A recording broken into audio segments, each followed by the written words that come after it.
তিনিরা আমাদের মধ্যে কেমন করে ছুটে এসেছিলেন। ঠাকুর বলছেন পূর্বতনকে অধিকার করেই পরবর্তীর আবির্ভাব। তাই তিনিরা কেমন করে এসেছিলেন? তিনিরা এসেছিলেন সত্য যুগে ছিলেন হরি, সত্য যুগে ছিলেন হরি, ত্রেতায় ধনুকধারী।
সত্য যুগে হরিরূপী, ত্রেতা যুগে রামরূপী। দেখেন এই যে মাতৃভক্তি, রামচন্দ্র 14টি বৎসর বনবাসে ছিলেন। সেই বনে ভাই ভরত একদিন বনে গিয়ে উপনীত হলেন। দাদা রামচন্দ্রকে প্রণাম নিবেদন করলেন। প্রণাম নিবেদন করে বলছেন, দাদা আমি আর এ রাজ্য পরিচালনা করব না।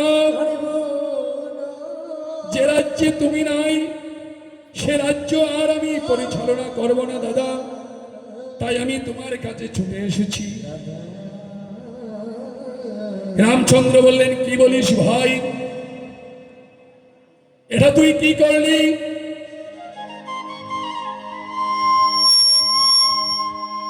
তুই মাতৃবাক্য লঙ্ঘন করে দিলি।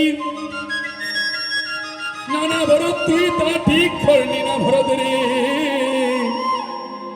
ও ভরত, তুই তোরা করে বাড়ি যা, তোরা করে তুই রাজ্য চালা।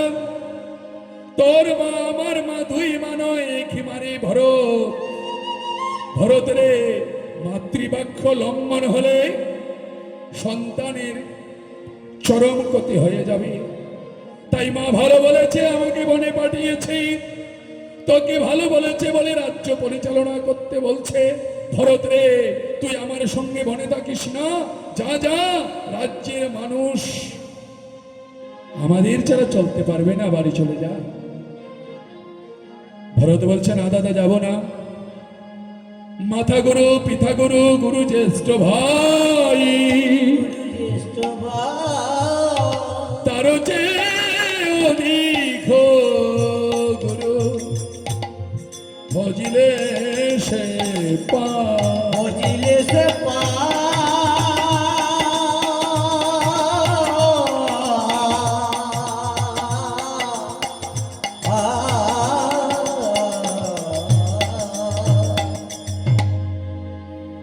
বলছে যদি দাদা যেতেই হয়, যদি আমাকে রাজ্য পরিচালনা করতেই হয়, দাদা তোমার চরণ দুখানা তুমি আমায় দাও, তোমার পাদুকা কেন দাও, তোমার পাদুকা সিংহাসনে রেখে আমি রাজ্য পরিচালনা করব। রামচন্দ্র উপায় না দেখি ভরতকে তার পাদুকা কেন দিয়ে দিলেন, ভরত রাজ্য পরিচালনা করবেন। 14টি বৎসর বনে থেকে যেদিন তার 14টি বৎসর পূর্ণ হলো, ভাই লক্ষণ আর সীতা দেবীকে সঙ্গে করে যেদিন তিনি নিজ গৃহে ফিরে আসলেন, তিনি ছোট্টবেলার মতো সবাইকে প্রণাম করতে শুরু করলেন। প্রথমেই তিনি চলে গেলেন ভরতের মা কৈকির কাছে, গিয়ে তিনি প্রণাম করছেন। যেই প্রণাম করছে অমনি কৈকি কেঁদে আকুল হয়ে রামচন্দ্রকে নিজ ভক্তে চেপে ধরে কেঁদে আকুল হয়েছে, বলছেন বাবা রাম, বাবা রাম, তোমাকে আমি 12টি বৎসর কষ্ট দিয়েছি, তোমাকে আমি তোমার পিতার সনে চুক্তি করে বনে পাঠিয়েছি। আমি ভরতকে রাজ্য মানাবো বলে তোমাকে রাজ্যের স্বাদটুকু পেতে দেই নাই বাবা রাম। রামনি, তুমি একই করলে, তোমার নিজের মাকে ছেড়ে তুমি আমাকে প্রণাম নিবেদন করলে রাম। রামচন্দ্র বলছেন না মা, মা তুমি বুঝো নাই, আমার মা সহ বিমাতা যারা আছে মা, তারা আমার বাৎসল্য প্রেমে বিভোর হয়ে আছে, তারা বাৎসল্য প্রেমে আমার ভালো মন্দ বুঝে নাই। তুমি আমার ভালো বুঝেছো বলে আমায় তুমি বনে পাঠিয়েছো মা। মাগো তুমি আমার জনমে জনমে মা হইও, যতবার আমি এই পৃথিবীতে অবতীর্ণ হব মা, ততবার তুমি আমার মা হবে। আর তুমি আমার মা হয়ে তুমি আমার সব ব্যথা বুঝবে। তাই বলছি মা, আমি তোমাকে আমি প্রণাম নিবেদন করি, আমি প্রণাম নিবেদন করি। সর্বভাগে এসে মাগো প্রণাম নিবেদন করি, মা প্রণাম নিবেদন করি, প্রণাম নিবেদন করি। ভালো মন্দ সবই বুঝো, প্রণাম নিবেদন করি। হরি বল হরি বল হরি বল হরি বল।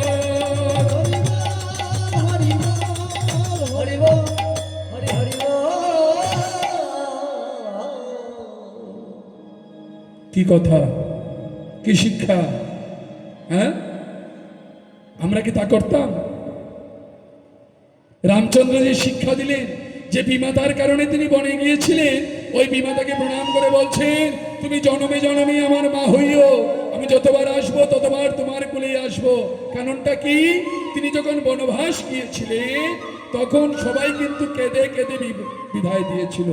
ভরতের মায়ের মনে আনন্দ ছিল, তাই তিনি বলেছিলেন মা আমি তোমার গর্ভে জন্মগ্রহণ করব, তোমার গর্ভে জন্মগ্রহণ করে আমি অন্যের স্তন পান করব, আবার আমি তোমার গর্ভে জন্মগ্রহণ করে আমি সন্ন্যাস জন্মগ্রহণ করব, তোমাকে আমি দুবার পুত্র সুখ দিয়ে দিব।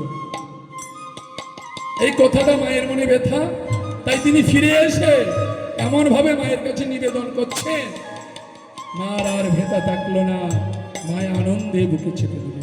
দেখলাম আমরা রামচন্দ্রের জীবন। তেমনি করি আমাদের মাঝে আসলেন পরমেশ্বর ভগবান শ্রীকৃষ্ণ। তিনিও তার জীবদ্দশায় প্রত্যেকটি লীলা তিনি মাকে কেন্দ্র করে করেছেন। যখন গোচারণে যাবেন, শ্রীধাম সুদাম ধাম বসুধাম মধুমঙ্গল সুবল সকাল,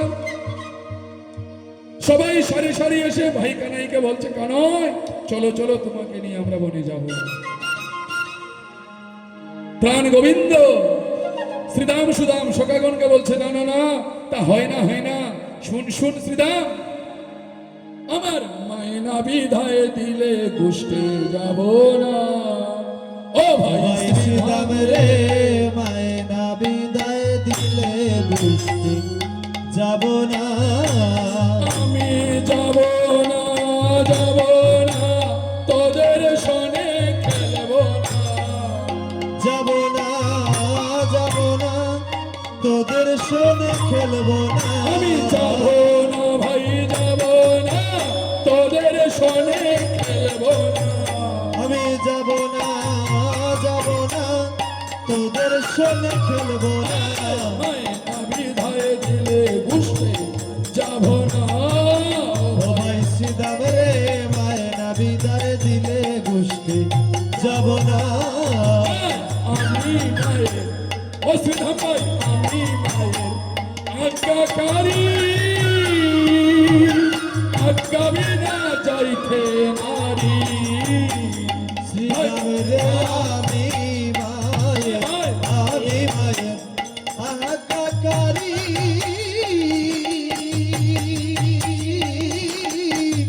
আজ্ঞা বিনা যাইতে নারী। ও তোমরা ধরো গিয়ে মায়ের পায়ে, মাকে করো সান্ত্বনা। তোমরা ধরো গিয়ে মায়ের পায়ে, মাকে করো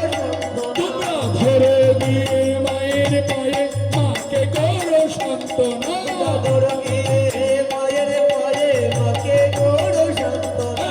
মায়না বিধায় দিলে ঘুষে যাব না।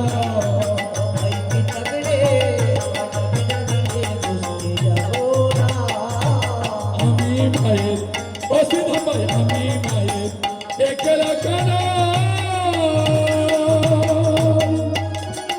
আমি বিনে আমার মায়ের আর তো লক্ষ্য নাই।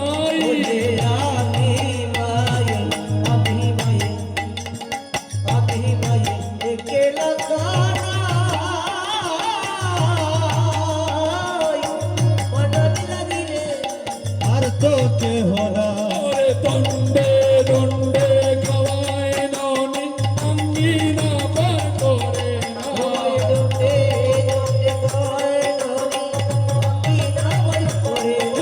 দণ্ডে দণ্ডে খাওয়ায় ননি, আঙ্গিনা পার করে না। মায়ে আঙ্গিনা পার করে না। মায়ে আঙ্গিনা পার করে না। দণ্ডে দণ্ডে খাওয়ায় ননি, আঙ্গিনা পার করে না। দণ্ডে দণ্ডে খাওয়ায় ননি, আঙ্গিনা পার করে না। মায়না বিদায় দিলে ঘুষে যাব না। ওরে শ্রীরাম রে মায়না বিদায় দিলে গোষ্ঠী যাব না। কি শিক্ষা নিলাম? ভগবান শ্রীকৃষ্ণ কি শিক্ষা দিলেন? তিনি বলছেন সখাগণকে যে তোদের শোনে আমি যাব না, আমার মাকে না বলে আমি যেতে পারবো না। যদি যেতেই হয় তোরা মায়ের অনুমতি নেই। তারপর এ পৃথিবীতে ছুটে আসলেন কে? পরমেশ্বর ভগবানের পর পৃথিবীতে কে আসলেন? আমরা প্রথম গানেই বলেছিলাম ঢেকে কালঙ্গ। আসলেন কে? শ্রীমন মহাপ্রভু। অচৈতন্য মনে চৈতন্য ফিরিয়ে দিতে চৈতন্য প্রভু আসলেন। তিনিও এসে তিনি তার মায়ের কোলে লীলা করলেন। যেদিন সন্ন্যাসে চলে যাবেন ওই দিন মা শচী দেবী কেঁদে আকুল হয়েছেন। তিনি বলছেন, মা তুমি এমন করে কেঁদো না, তুমি জানো না মা, তুমি জানো না, তুমি যখন ছিলি ত্রেতা যুগে তখন আমি ছিলাম রামরূপী, তুমি যখন ছিলে দাপর যুগে তখন ছিলাম আমি কৃষ্ণরূপী। এবারে তোমার কোলে ছুটে এসেছি মা, আমি আরো দুবার পৃথিবীতে আসবো। আমি যতবার পৃথিবীতে আসবো মা, ততবার তুমি আমার মা হবে, আমি তোমার পুত্র রূপে আসবো। জয় গুরু জয়। তাই শ্রীমান মহাপ্রভু বললেন, কি বললেন? আমার ঠাকুরের আগমনী কথা। কি কথা?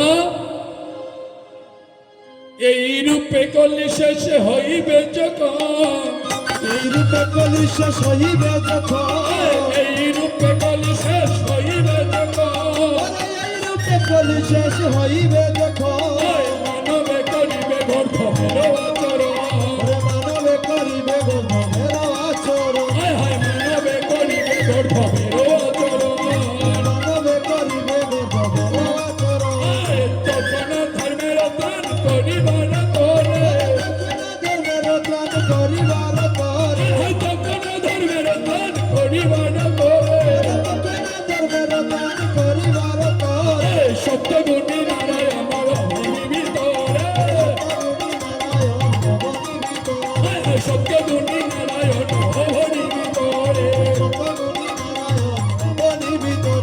ব্রাহ্মণের শিরোমণি বিষ্ণু যশনা,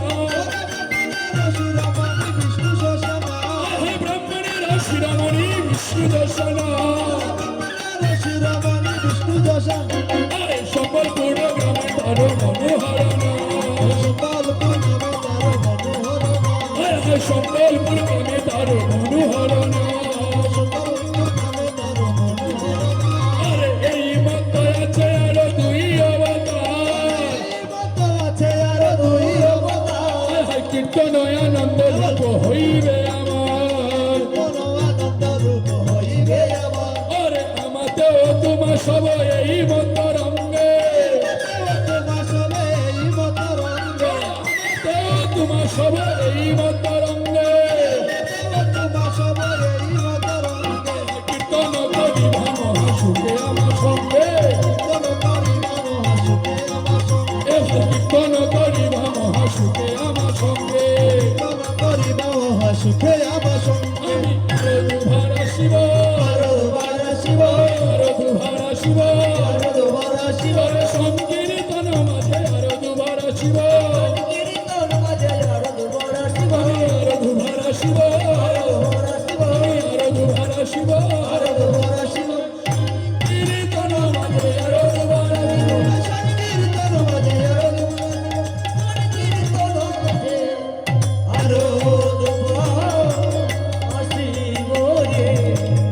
আমি আরো দুয়ার আসিব রে।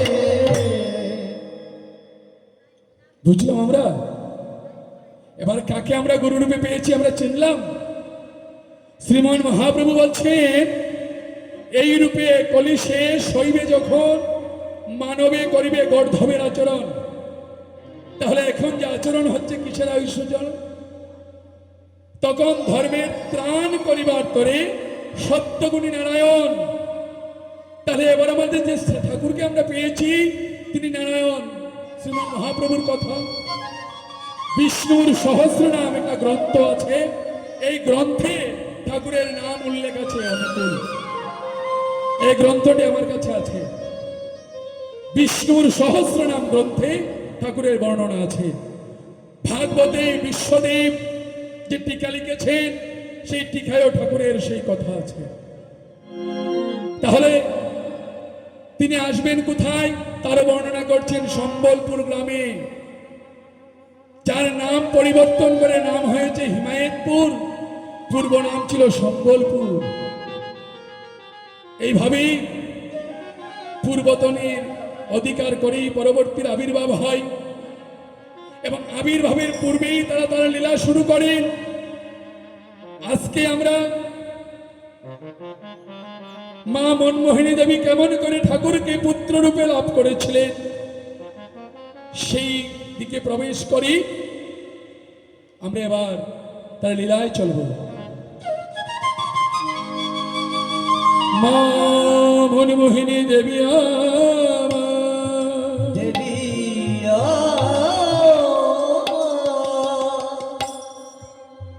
পাঁচ বছর বয়সকালে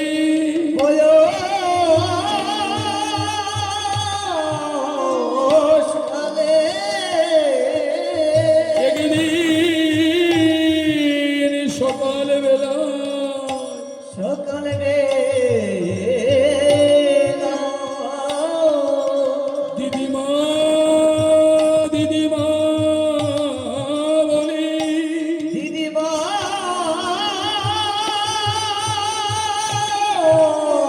দিদিমা বলে দিদিমার কাছে ছুটে গেলেন এলে দিদিমার কাছে ছুটে গিয়ে দিদিমাকে প্রণাম নিবেদন করি বলছেন ও দিদিমা দিদিমা ও দিদিমা দিদিমা বলছেন ভুবন মন কি হয়েছে তোমার তোমার কি হয়েছে মা মনমোহিনী বলছেন ও দিদিমা জানো জানো আমার কি হয়েছে তুমি জানো শুনো শুনো শুনো শুনো তুমি শুনো দিদিমা আমার কি হয়েছে তুমি শুনো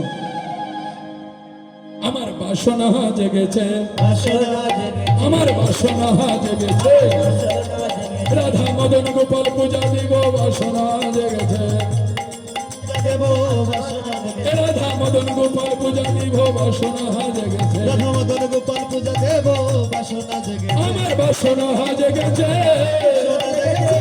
বাসনা জেগেছে বাসনা জেগেছে মদন গোপাল পূজা দিব বাসনা জেগেছে মহারাজ বলেন, আরে মদন গোপাল পূজা দিব বাসনা জেগেছে উলু ধরি করে পূজা দেব আবার বাসনা জেগেছে আমার বাসনা জেগেছে দিদিমা কৃপাময়ী দেবী আমার মনমোহিনীর বদনে কথা হেরি আজ মনমোহিনী দেবীকে জড়িয়ে ধরছে মনমোহিনী দেবীকে জড়িয়ে ধরে বলছেন ভুন মনরি ভগবান ভজন যদি করতেই হয়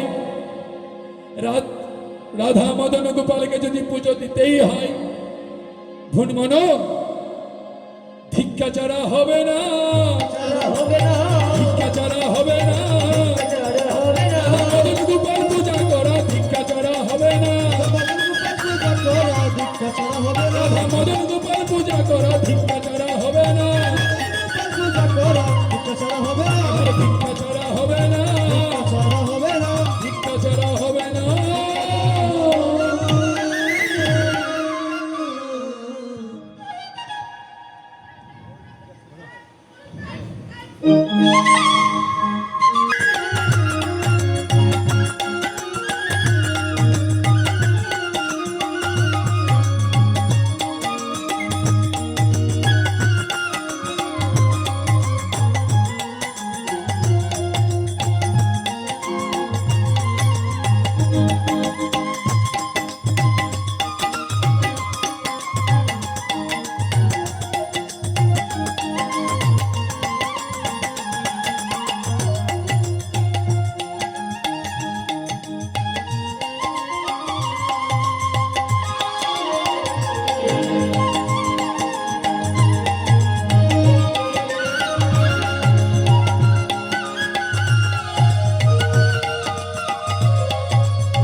কি বলছেন বলছেন ভিক্ষা ছাড়া হবে না ময়মনসিংহ থেকে যারা দাদারা আসছেন আপনারা গান করবেন আমরা কীর্তন করব কীর্তনের পরে এখানে একজন দাদা আছে তিনি আমাদের সাথে কীর্তনে সম্পৃক্ত হয়ে কীর্তন করবে আমাদের প্রবীরদা তারপরে পরে আপনারা কীর্তন করতে পারবেন আমরা 5টা থেকে প্রার্থনা আগ পর্যন্ত সময়টুকু দিব আপনারা কীর্তন করতে পারবেন। তাই দেখুন কি হলো, কৃপাময়ী দেবী মনমোহিনী দেবীকে বলছেন দীক্ষা না নিলে হবে না, তাহলে দীক্ষা নিতে হবে। মনমোহিনী দেবী বলছেন ও দিদিমা, তাহলে শুনো শুনো দিদিমা, পিছনে মায়েরা আপনারা দাঁড়িয়ে আছেন, আপনারা এসে বসার জায়গা আছে, তাকে বসুন। ও দিদিমা, তাহলে শুনো শুনো, এবার আমায় দীক্ষা দাও গো, আমায় দীক্ষা দাও গো, এবার আমায় দীক্ষা দাও গো, আমায় দীক্ষা দাও গো, ওরে দিদিমা দিদিমা আমায় দীক্ষা দাও গো, দিদিমা দিদিমা আমায় দীক্ষা দাও গো, এবার দিদিমা দিদিমা আমায় দীক্ষা দাও গো। দিদিমা দিদিমা আমায় দীক্ষা দাও গো। দিদিমা তো বিপদে পড়ে গেছেন, এখন কি করবেন? তাই দিদিমা মনমোহিনী দেবীকে বলছেন, দেবীকে বলেছে ভুন মনুরি আমার,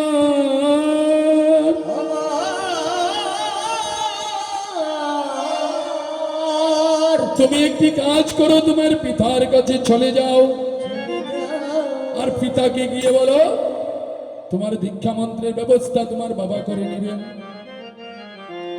তাই মনমোহিনী দেবী আর কাল বিলম্ব না করি পিতা রামেন্দ্র নারায়ণ চৌধুরীর কাছে এসে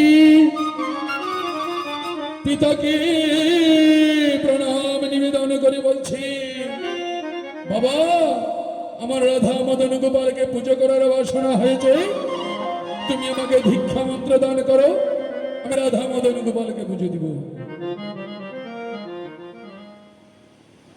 সেই কচিমুখী কথা হেরি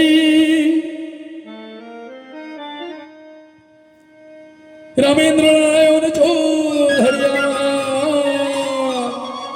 গ্রামের একজন পণ্ডিত এনে মনমোহিনী দেবীকে দীক্ষা মন্ত্র দিয়ে দিলেন। মনমোহিনী দেবী দীক্ষা মন্ত্র জপ করতে শুরু করলেন। কিছুদিন পর পিতার কাছে ছুটে আসলেন, এসে পিতাকে বলছেন, বাবা ও বাবা আমার হবে না হবে না হবে না হবে না, এই মন্ত্রে প্রভুর ভজন হবে না হবে না, প্রভুর ভজন হবেই না হবে না, আমার এই মন্ত্রে প্রভুর ভজন হবে না হবে না, প্রভুর ভজন হবে না হবে না, শিব মন্ত্রে প্রভুর ভজন হবে না হবে না, প্রভুর ভজন হবে না হবে না, আরে শিব মন্ত্রে প্রভুর ভজন হবে না হবে না, প্রভুর ভজন আমার হবে না হবে না হবে না হবে না। বলছেন শিব মন্ত্রে প্রভুর ভজন হবে না। তাহলে বলুন তো দেখি, এই 5 বৎসরের মা কেমন করে বুঝলেন যে শিব মন্ত্রে প্রভুকে পাওয়া যাবে না? এ মাটা কি সাধারণ মা? এই মনমোহিনী দেবী যে মা, তিনি কি সাধারণ মা? 5 বৎসর বয়সে যিনি বুঝে নিলেন, তাহলে এই মা সেই মা, যে মা তিনি পৃথিবীতে ছুটে এসেছে। তাই এমনি করে করে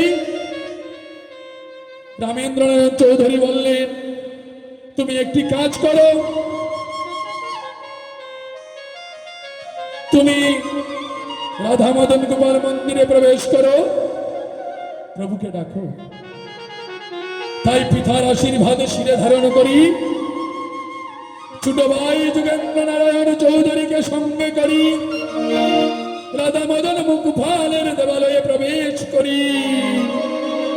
ভাই বোন দুজন মিলি প্রভুকে ডাকছে, বলছে, প্রভু হি এসো এসো মাধব কৃষ্ণ গোপাল,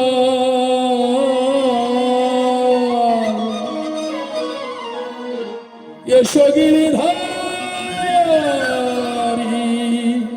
নন্দ দুলাল, এসো এসো মাধব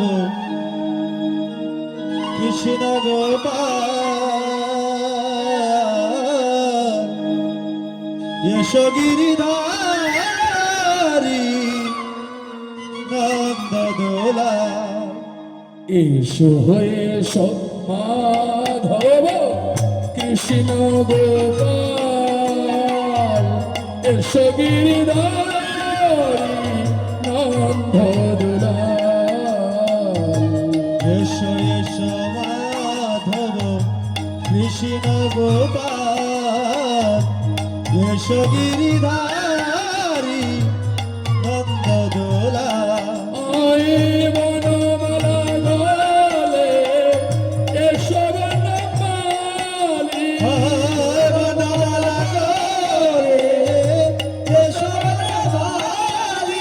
আয় বনমালা গলে এসো বনমালী। বনমালা করে এসো বনমালী। আয় দুপুর পায়ে এসো তুমি দিয়ে করতালি।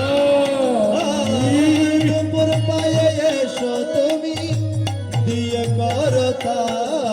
এসো এসো মাধব কৃষ্ণ গোপাল, এসো গিরিধারী নন্দ দুলাল। এসো এসো মাধব কৃষ্ণ গোপাল, এসো গিরিধারী নন্দ নন্দ দুলাল।